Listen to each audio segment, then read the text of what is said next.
disadvantage of doing walks and taking on iconic places and seeing the attractions when you're doing it in the winter months. 9 times out of 10 they're not open.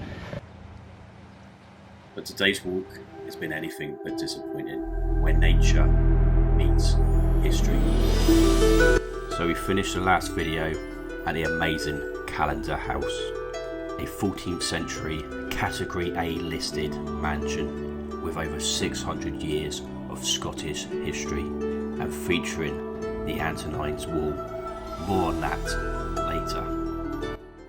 We shall walk some 5 miles along this history-rich section of the John Muir Way. As you can see, the style of walk, quite built up urban areas, plenty of that today. However, we do also go through some nice woodland bits.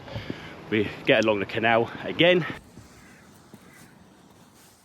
And we finish at an engineering marvel.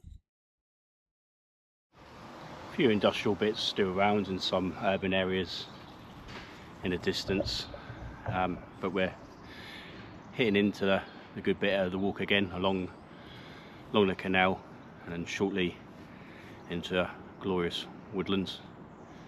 Yeah, starting to get back to the familiar John Muir Way we're used to. One thing I will add to the conversation at this stage, a little bit around here and a little bit further coming up through the built up areas, potential confusion. Signposted, but quite sporadic across where it is signposted. So yeah, make sure you got your, obviously, your map or your app or whatever you're using. Just have a little look and make sure you're not going off in the wrong direction. And this potentially is why sometimes a paper map is better. Look at that. We're following the path quite clearly, which is his path, and the app seems to think for some reason we're roughing it through the trees.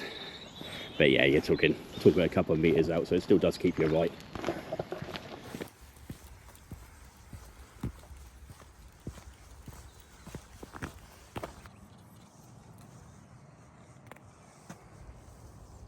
The Battle of Falkirk Muir took place on the 17th of January 1746, just outside Falkirk during the Jacobite uprising of 1745. The same uprising often overshadowed and ended in the Battle of Culloden. Weather played a huge part in the rule of the victory. Heavy rains and heavy winds, muskets and gunpowder were very hard to use, visibility very poor, the battle became muddy and chaotic. Jacobites' tactics relied heavily on Highland charge, a fast aggressive rush with swords and shields. In bad weather, the close combat style actually became more effective. Even though the Jacobites won the battle, they didn't fully capitalise on it. Leadership disagreements, supply issues, poor follow-up strategies, harsher winter conditions, and only 3 months later, the Jacobites were devastatingly defeated at Culloden.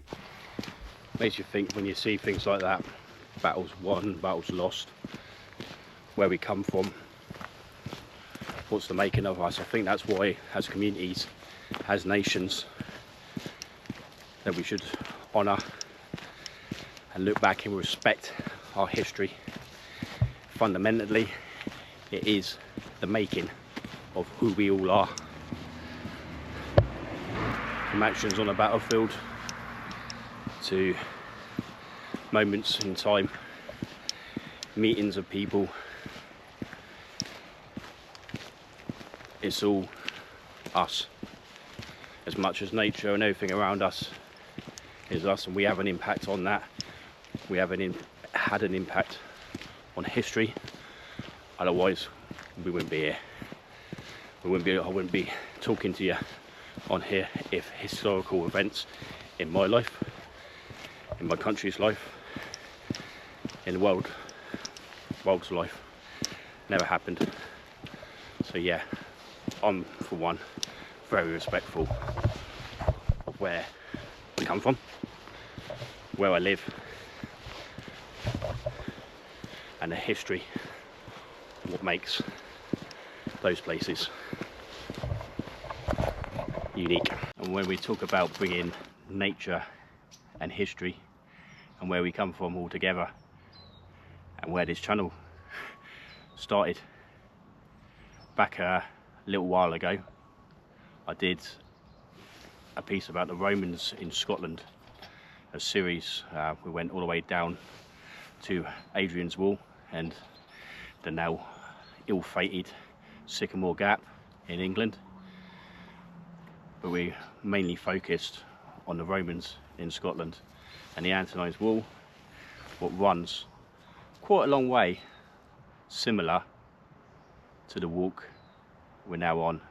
Brings everything together so neatly of what I was talking about past, present, nature, history, all rolled into one great walk, one great country. Now we're going to take a slight little detour just off of the John Muir Way for a very good reason. Another interesting, vital fact of this part of the John Muir Way: there's a fantastic place to eat and they do great food, so that's where me and the Tedster are heading right now. So back down onto the path again. Fantastic meal, not really a surprise, that's why we went there. Absolutely brilliant. So back on the trail, what I would like to do now is a few corrections from the last video. I made a couple of blunders, so to speak. First one being, we crossed over a body of water when we was on the canal, on a bridge. It had water on it. I called it a viaduct. Obviously not. It had water. It was an aqueduct.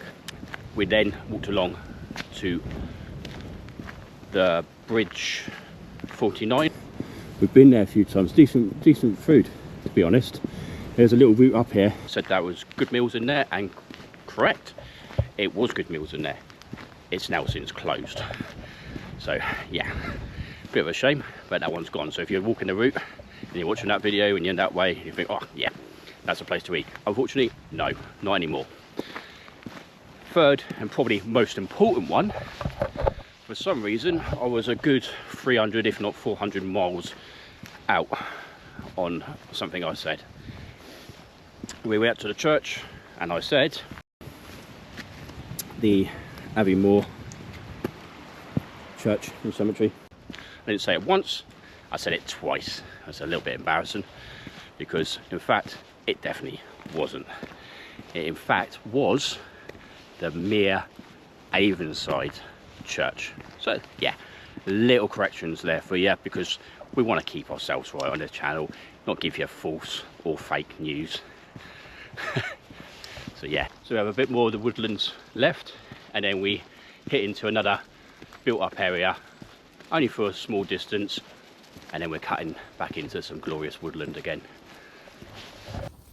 Another obvious disadvantage of doing walks and taking on iconic places and seeing the attractions when you're doing it in the winter months, 9 times out of 10 they're not open.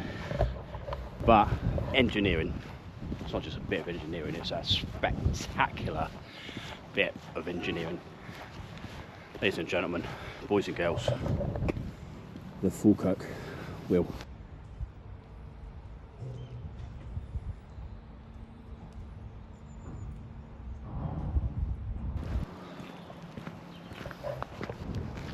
So this feels like a fitting bit to end the video, and we will pick up next time underneath